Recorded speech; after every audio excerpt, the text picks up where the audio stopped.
Assalamu alaikum, big up à toutes et à tous, j'espère que vous allez bien.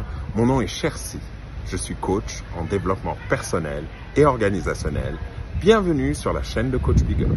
Aujourd'hui, nous allons parler d'un sujet qui est important et sensible, mais par lequel nous sommes tous passés.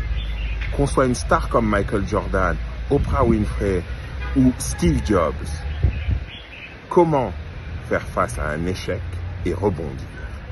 3 étapes. La première étape, c'est accepter l'échec et les émotions telles qu'ils sont. Vous avez échoué? Oui, d'accord. Vous sentez des émotions dans votre corps? C'est normal. C'est votre cerveau qui attire votre attention sur un danger potentiel, mais pas forcément réel. Donc l'émotion, acceptez-la avec bienveillance et laissez-la partir. Je vais vous donner un exemple précis.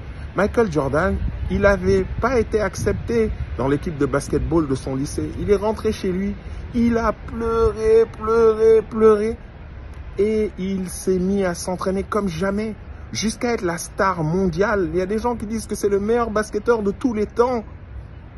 Pourquoi? Parce qu'il ne s'est pas arrêté à cet échec. Il l'a accepté tel quel, a accepté ses émotions, les a libérées et est passé à la deuxième étape. Il s'est posé la bonne question. Il a analysé et appris de son échec. Qu'est-ce qui s'est passé? Qu'est-ce que je n'ai pas bien fait? Comment puis-je faire pour m'améliorer? Et il l'a mis en pratique. Comment? Par un entraînement terrible. Il s'entraînait même dans sa piscine. Mais vous avez vu à quel niveau il peut sauter? Mais justement, parce qu'il s'entraînait dans l'eau. C'est grâce à ça. Donc, il a subi un échec, il en a tiré les conséquences, et le troisième pas, il est passé à l'action. Et moi, je vous rajoute un petit plus, passez à l'action, mais commencez par faire quelque chose que vous faites bien, que vous repreniez confiance en vous, que vous puissiez vous développer. Et n'oubliez pas les 3 P, les plus petits pas, avancez d'un petit pas, et à chaque fois que vous avancez, célébrez-vous, vous le méritez largement, et personne ne le fera à votre place. Vous savez, l'échec n'est pas une fin en soi.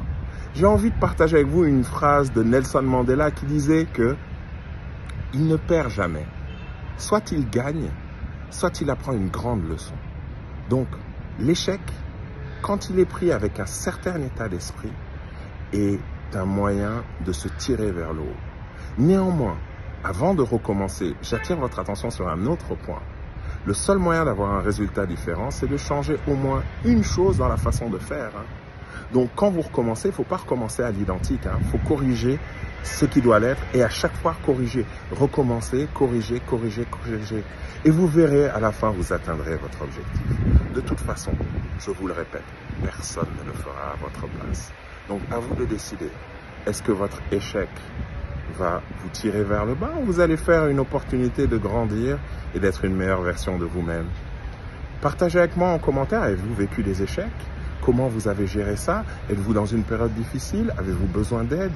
Si vous ne trouvez pas de solution, n'hésitez pas à faire appel à notre cabinet. Nous sommes là pour ça. Sur ces bonnes paroles, vraiment, je vous remercie du fond du cœur d'avoir suivi jusqu'au bout. Passez une excellente soirée pleine de bonnes choses. Big up la famille.